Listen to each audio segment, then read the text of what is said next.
오늘은 종료주일로 지킵니다. 다가오는 주일은 무슨 주일입니까? 부활주일로 지킵니다.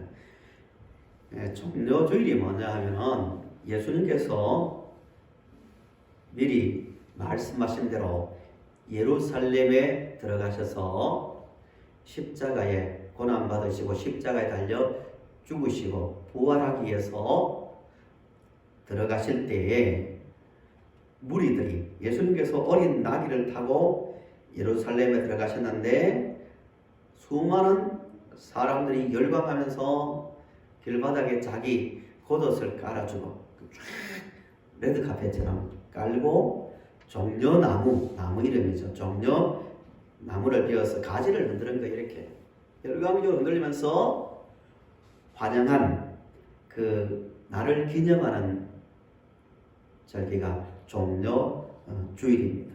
예수님께서 예루살렘에 들어가실 때 어린 나귀 새끼를 타고 들어가셨거든요. 왜 그러셨냐면 스가랴서 9장 9절에 예수님께서 이 땅에 오시기 약 한 500년 전에 활동한 선지자입니다. 9장 9절을 보시면 시온에 따라 크게 기뻐할지어다 예루살렘에 따라 즐거이 부를지어다 보라 내 왕이 내게 임하시나니 그는 공의로우시며 구원을 베푸시며 겸손하여 뭘 타셨다고요? 나귀를 타시나니 나귀의 작은 것 곧 나귀 새끼니라 라고 예언했거든요. 그 말씀을 이루려고 예수님께서 나귀 새끼를 타고 예루살렘에 들어오신 거예요. 1.6km밖에 안 되는 거리거든요. 예수님 평상시에 수십 킬로를 걸어 다니셨어요. 다리가 아파서 걷기 힘들어서 타신 것이 아니라 스가랴 선지자의 예언대로 예수님은 하나님께서 보내신 만왕의 왕으로서 모든 백성을 구원하려 이 땅에 오신 왕이심을 선포하는 것이 바로 어린 나귀 새끼를 타고 예루살렘에 들어가신 겁니다. 사람들이 정말 자기 겉옷을 다 깔고 버섯을 깔고 종려 가지를 흔들면서 큰 소리로 호산나 우리를 구원하소서 이 뜻이에요. 호산나 호산나 드디어 하나님께서 보내신 구원자가 이 땅에 오셨습니다 뜻입니다. 우리를 구원하소서 우리를 구원하소서 열광적으로 환영했습니다. 2002년도에 우리나라에 월드컵이 열렸죠. 아시죠? 그 당시를 생각해 보면요. 광화문 광장에 수백 마리 모였습니다. 그 한여름에 땅에서 아스팔트에서 붓는 열기가 얼마나 대단합니까? 그런데도요. 몇 시간 전에 와서 북치고 장구 치면서 경가리를 치면서 응원을 하고요. 심지어 할머니들도요. 머리에 붉은 것을 꽂고 볼에 태극기를 그리고 붉은 옷을 입고 대한민국 하면서 열광적으로 응원했습니다. 예수님께서 예루살렘에 들어가실 때의 분위기가 그건 이상이란 말입니다. 어떤 분들은 너무 감격해서 눈물을 흘리면서 울었을 거예요. 너무 좋았어. 어떤 분들은 춤을 추면서 예수님을 환영했는데 불과 3, 4일 지나서 예수님이 십자가에 달리셨을 때 사람들의 반응이 뭐냐면 똑같은 사람들인데 미쳤다, 거짓말쟁이다 하고 예수님을 욕했습니다. 다 예수님을 버리고 떠났습니다. 왜 그랬을까요? 문제예요. 예수님께서 십자가에 달리셨을 때 마태복음 27장에 보시면 잘 나와 있습니다. 지나가던 자들이 십자가 위에 있는 예수님을 보면서 얼마나 고통스럽습니까? 한 사람이 죽어가는데 예수님을 보면서 머리를 흔들었습니다. 머리를 흔든다는 것이 어떤 의미인지 아시겠죠? 쳐다보면서 머리를 흔들면서 예수님을 모욕하여 내가 만일 하나님의 아들이어든 너 자신을 구원하고 십자가에서 내려오라 이렇게 말하고 있습니다. 지나가던 사람들이. 당시에 십자가의 형벌은 로마가 민중들의 반란을 민중들이 반란을 못하도록 시범 케이스로 달아놓거든요. 사람들이 많이 지나가는 곳에 보면서 무서워서 반란을 엄두도 못 내게. 예수님 거기 달려있는데 지나가던 사람들이 머리를 흔들면서 당신 그렇게 하나님의 아들이라 했으면 능력이 있을 거 아니냐고 너라고 자기도 못 구원하면서 남들을 어떻게 구원하냐고. 대제사장들과 서기관들과 장로들, 그러니까 종교 지도자 그룹들이죠. 똑같은 말 합니다. 조롱하는 거죠. 이런 말 합니다. 그가 남은 구원하였으되 자기는 구원할 수 없도다. 십자가에 매달려 있으니까. 그러면서 왕이면 내려오라고. 우리를 구원할 자이면 내려올 능력이 있어야 자신도 못 구원하면서 어떻게 남들을 구원하겠냐고 내려오라고 조롱합니다. 심지어요, 예수님 십자가에 달릴 수 있을 때 좌우에 강도들도 같이 달렸잖아요. 두 강도도 똑같은 말 합니다. 똑같이 욕을 합니다. 예수님을 향하여. 분명히 성경에 그런 말 합니다. 물론 한 강도가 나중에 깨닫고 회개했지만요. 좀 이상하지 않나요? 그렇게 열광했던 사람들이 왜 예수님을 믿지 못하고 미친 사람 취급하고 거짓말쟁이 취급하면서 버렸을까요? 그들이 성경을 몰랐을까요? 성경이 다 나왔잖아요. 성경이 너무 구체적으로 예수님께서 하나님께서 보내신 구원자로 어디에 태어나고 무슨 일을 하시고 어느 가문에 오시고 어떻게 죽으시고 또 어떻게 살아나시고 다 말씀해 주셨거든요. 유대인들이 우리보다 성경을 몰랐겠어요? 그 사람들은요, 밥보다요 성경을 더 많이 읽고 더 많이 가까이 했습니다. 흔합니다. 알고 있는데 왜 그렇게 되었는가의 문제예요. 보면 우리 읽으신 말씀을 보시면 사람들이 예수님께서 나귀를 타고 어린 나귀를 타고 예루살렘에 들어가셨을 때 환영했는데 보통 같으면 어떨까요? 이렇게 반응하지 않았을까요? 아이고 참 만왕의 왕이라면서 100만은 못할지라도 어떻게 나귀 새끼를 타고 들어오냐고. 그 모양 다 큰 서민이 어린 나귀를 타고 들어오면 얼마나 볼품이 없습니까? 그런데도 그렇게 말하지 않았어요. 환영했습니다. 나귀를 탔기 때문에 더 적극적으로 환영했습니다. 왜 그럴까요? 그 사람들도 스가랴서 9장 9절을 알았다는 거예요. 왕이 나귀를 타고 온다는 성경을 알았기 때문에 환영한 거예요. 그냥 환영한 게 아니에요. 시편 118편 25절에서 26절 화면을 보십시오. 그들의 찬양이 9절 내용이잖아요. 본문 9절.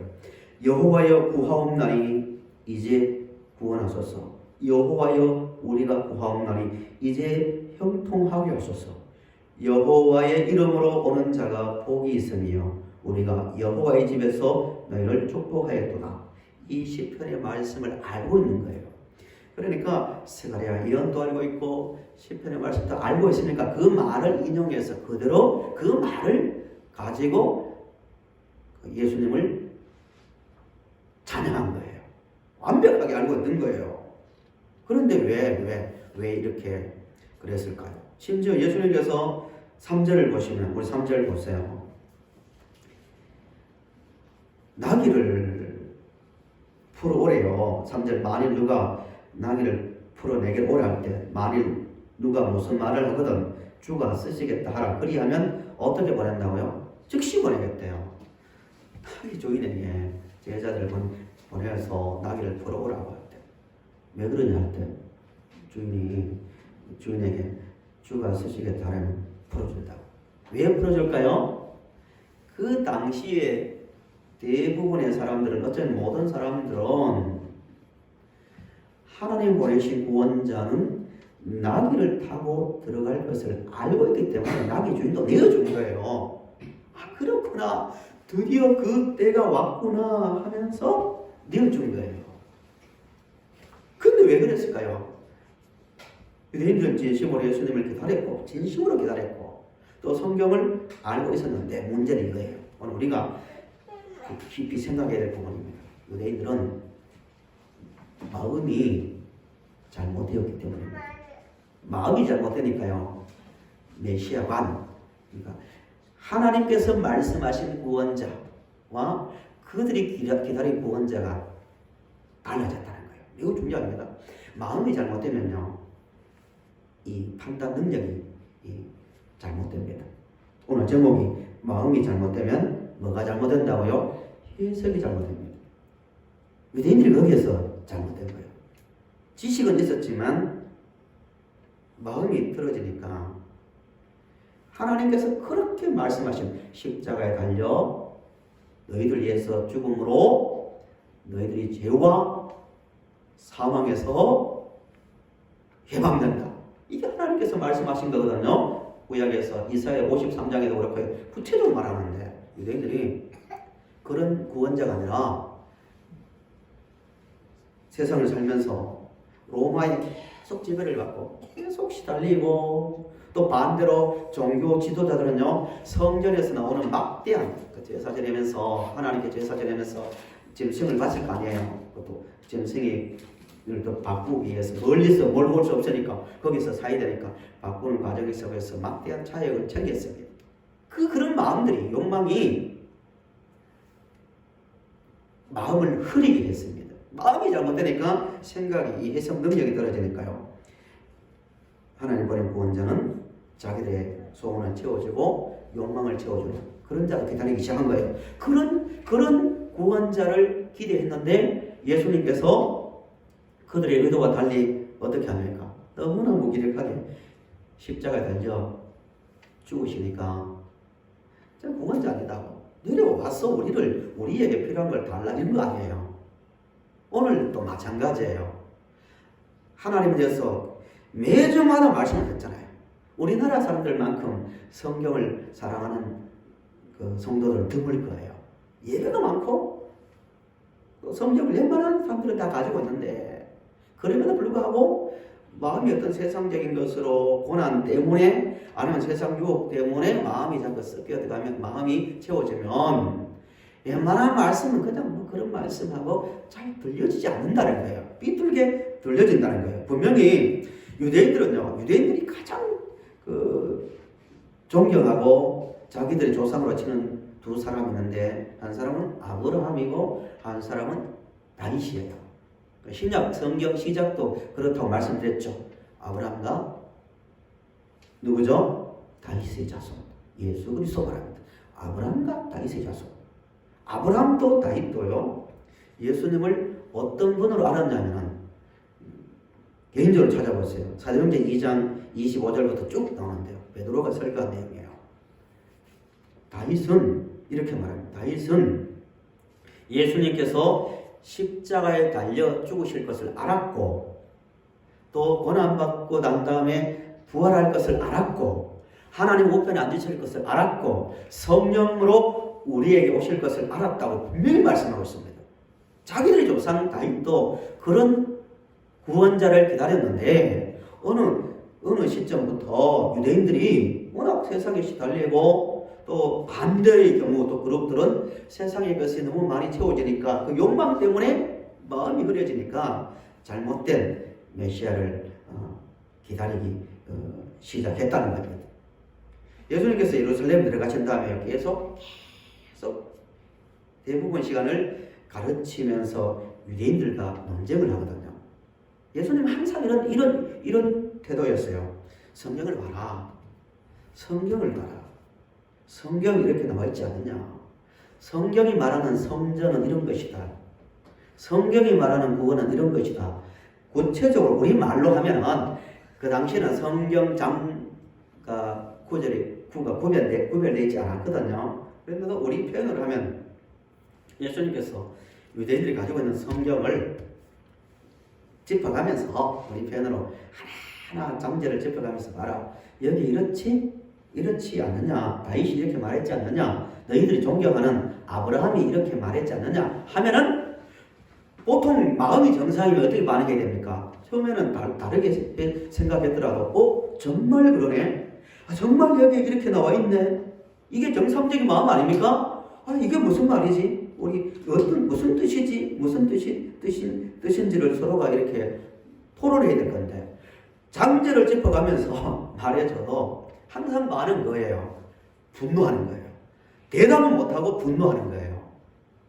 유대인들이 만약에 그렇구나, 우리가 잘못 생각했구나, 반대로 혹시 당신이 잘못 해석하고 있는 것 아니요? 이렇게 했다면 희망이 있었을 건데 계속 성경을 가지고 말해도 분노만 하는 거예요. 왜? 자기 마음이 세상적인 것을 꽉 차 있으니까 안 들어오는 거예요. 진리가 마음이 삐뚤어지니까 생각까지도 삐뚤어지는 거예요. 그런 점에서 우리가 세상을 살 때도요, 신앙적인 것뿐만 아니라 일반적인 삶 가운데서 어떤 심하게 어떤 스트레스를 받거나 어떤 근심되는 일이 있을 때, 상처되는 일이 있을 때요, 마음을 잘 가다듬는, 객관화시키는, 자기 생각에 갇히는 게 아니라 어떤 여러 객관적으로 봐줄 수 있는 이웃이나 전문가가 아니더라도 분들을 통하여 자기 감정을 잘 마음을 다스리는 훈련을 시간을 많이 가져야 됩니다. 굉장히 중요합니다. 저는 유대인들은 당시에 성경을 그렇게 사랑하고, 우리가 선입견이 있어서 그렇지요, 바리새인들이나 서기관들이나 그 유대 지도자들요 굉장히 했습니다. 하나님을 사랑하는 마음은, 열심은 대단했지만 그 삶 가운데서 이 마음이 변되니까요, 웬만한 그 말을 해도 거부하는 거예요. 사도행전 7장도요 스데반의 설교를 했습니다. 내가 성경을 얼마나 많이 알고 있는가 그 수준을 한번 확인해 보려면요, 스데반 설교를 7장 다 읽고 난 다음에 그 내용을 얼마나 내가 알고 있는가를 보면 내가 성경을 이 정도 알고 있구나 할 정도로 긴 설교가 90% 이상이 다 정합니다. 성경을 있는 그대로 옮겨줍니다. 형제들이여, 유대인들입니다. 예수님을 거부하는 유대인들에게, 형제들이여, 예수님은 이렇고 쭉쭉쭉쭉 성경 구절을 구약부터 쭉 설명해 줍니다. 근데 그 사람들의 반응이 분노하며 돌을 들어 스데반을 돌로 쳐 죽였다고 하잖아요. 마음을 막 이를 갈면서. 그분들의 반응이 스데반의 설교를 듣고, 야 스데반, 너는 잘못 알고 있어, 성경을 가지고 한번 따져보자, 이렇게 했으면 희망이 있었을 건데 한마디도 반론을 못하면서도 거부한 거예요. 그만큼 자기 마음에 갇혀 있었다는 겁니다. 그런 점에서 마음 관리가 너무너무 중요합니다. 성경을 몰라서 그런 경우도 있지만, 알고도 마음이 잘못되면 자기 마음대로 해석하고 자기 마음대로 그냥 적용해 버리는 거예요. 바로 다음 장에 예수님께서 더 유명한 비유가 있는데 이런 비유입니다. 예수님이 아무리 설명해도, 아무리 복음에 대해서 말해도, 십자가 복음에 대해서 말해도 거부하는 유대인들에게 비유를 들어주는 거예요. 어떤 사람이 천국 잔치를 열었다. 잔치 아니에요, 잔치. 하나님께서 우리 영혼을 살리고 우리를 자녀 삼는데 그것보다 큰 잔치가 어디 있어요? 다 이뤄놨거든요. 비유입니다. 그런데 사람들이 거부하는 게 뭐냐면요, 이게 같은 내용이 누가복음 14장에 나오는 이런 내용입니다. 딱 거부하면서 하는 말이, 주인이 잔치를 준비해놓고 종들을 보내서 초대했는데 하는 말들이 요약하면 그거예요. 나는 아주 정중하게 신사적으로 거부하는데 나는 밭을 샀어. 그것 때문에 아무래도 밭 때문에 갈 시간이 없다고, 이해해달라고 아주 정중하게 거부합니다. 또 한 사람은 나는 소를 샀는데 소를 길들여야 되니까 못 오겠다고, 나는 장가 갔으니까 못 오겠다고, 청컨대 양해하도록 하라. 얼마나 신사적인 말입니까? 그렇죠? 예의가 있고. 딱 거부했습니다. 왜 그랬을까요? 왜 천국 잔치를 거부했을까요? 이 하나님의 초대를, 하나님께서 그 풍성하게 준비해 놓은 예수 그리스도를 통한 구원이라는 그 잔치를 왜 거부했을까요? 한 가지예요. 마음이 세상에 가 있으니까. 소나 밭이나 이런 게 하나님이 준비한 구원의 복음보다 더 크게 마음에 다가오니까 거부하는 거예요. 요즘 코로나 이야기도 하고 세상에 여러 가지 많은 이야기를 하지만 내 신앙에서 가장 중요한 것은 내 마음이에요. 내 마음이 맞아. 예수님께서, 하나님께서, 그 크신 하나님께서 인간의 몸을 입고 나 하나 구원을 하려고 이 땅에 오시고 말구유에 태어나시고 그 다음에 사람들이 볼 때는 우습게 보이지만 그 낙이 새끼를 타고 들어오시고 말로도 알 수 없는 십자가의 그 고난을 당하시면서까지 나의 이런 구원을 주시러 오셨다. 이게 크게 보이면요, 받침 문제가 아니고 소감 문제가 아니란 말입니다. 사람의 문제가 아니고 세상의 어떤 고난과 세상의 어떤 주어지는 나에게 엄청나게 주어지는 이익이 문제가 되지 않는다는 거예요. 비교가 안 된다는 거예요. 마음의 문제라는 거예요. 성도 여러분, 마음을 잘 관리하시기를 간절히 바랍니다. 역사적으로 보면요, 교회의 역사를 보면요, 개인의 소득이 반대 경우도 있지만 소득이 올라가잖아요. 국민 소득이 올라가면요, 먹고 살만하면 쉽게 말하면 기독교의 순수성이 끼어진 경우가 대부분입니다. 일반 종교도 그럴 수 있죠. 배부르니까, 쉽게 말하면 부자니까, 답답한 게 없으니까 마음을 병들게 하는 거예요.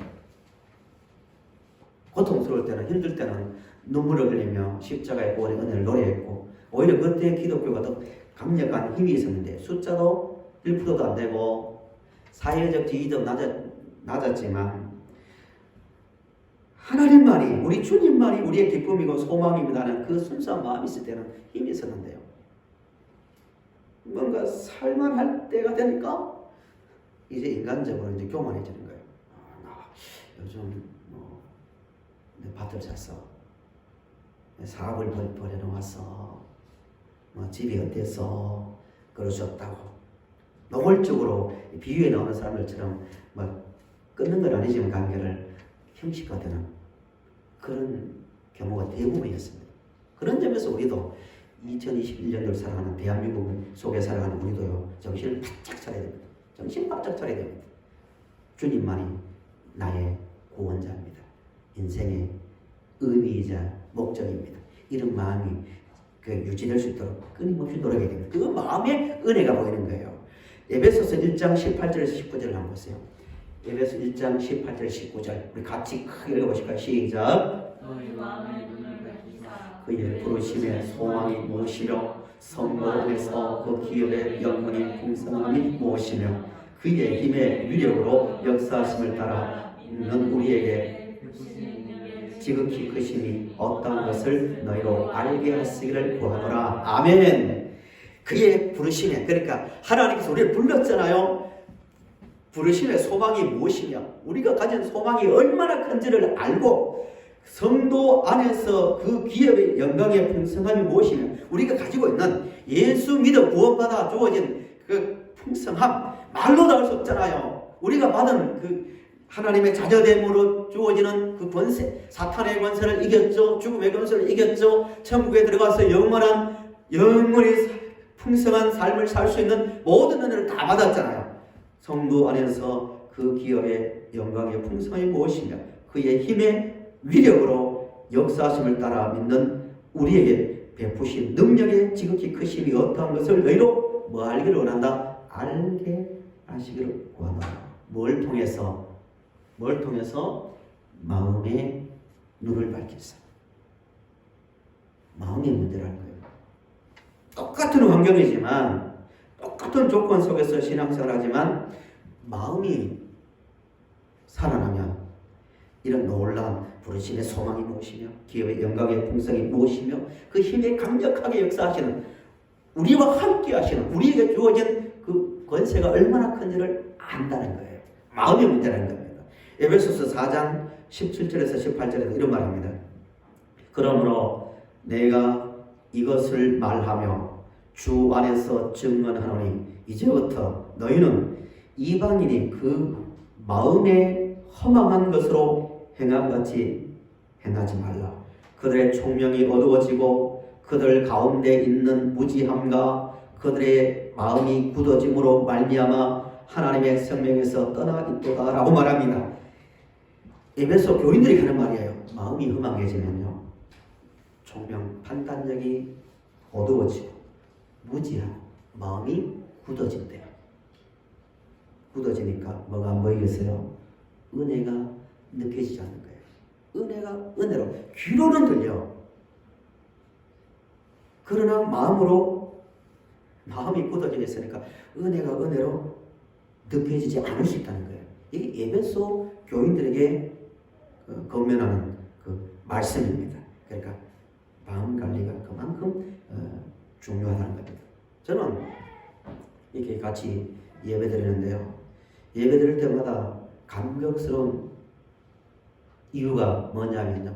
뭐 다 많겠지만 내가 찬송을 부를 수 있다는 것 자체 저는 감격합니다. 예수 그리스도의 피의 구원의 은혜를 내 입으로 믿어 입으로 나타낼 수 있다는 것 너무 감격스럽습니다. 요즘 트로트가 한참 유행하는데요. 그 나쁜 거 아니잖아요, 그죠? 실성을 정화시키고 좋은 기능이 있죠. 근데 그것도 중요하지만 우리 입으로 이성을 가진 한 인간이 이성의 그 능력을 넘어서 구원의 진리를 깨달았어. 십자가 구원의 진리를 알았어. 똑같은 사람인데 내 입으로 예수께서 나를 구원하셨다. 그 자녀됨의 기쁨의 노래를 할 수 있다는 것은요, 복중의 복입니다. 저는 그런 점에서 너무 감격합니다. 그런 마음, 예수 믿는 것 자체로 주어진 엄청난 은혜, 그걸 알고 있다는 그 기쁨, 이게 성도가 가지고 있어야 될 마음입니다. 예수님께서 부활을 발견한 농부 이야기를 했잖아요. 어느 농부가 농사를 짓다가 그 당시에는 그런 일이 있었습니다. 지금은 워낙 은행 금융 시스템이 잘 되어 있어서 거의 없지만 나머지 땅을 파다가 탁 걸리는 거 보니까 땅 속에 어떤 상자가 나오는데 열어보니까 엄청난 보화가 들어있는 거예요. 그걸 덮어놓고 나중에 전 재산을 팔아서 땅을 샀대요. 옛날에는 가능한 일입니다. 몇 대 전에 누가 묻어놓고 죽었는지 몰라.